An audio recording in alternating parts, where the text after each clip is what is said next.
Hey, what's up, everyone? This is me. I'm on the shoreline fishing. I was happy to get hooked up.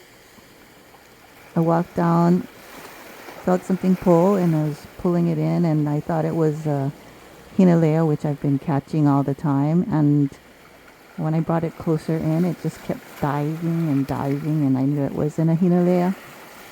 So I was kind of excited. I didn't want to get too close to the edge, but wanted to get close enough because I didn't want to lose my leader.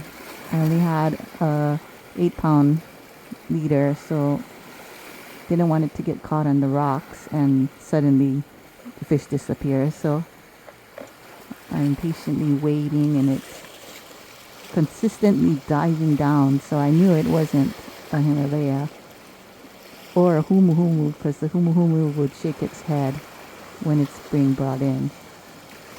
And lo and behold, it was a Roy,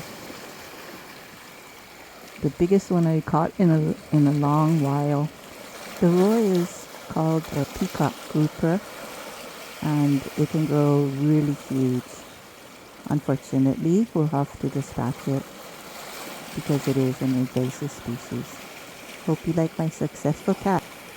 If you like this or our other videos, please like and subscribe. Thank you, and aloha.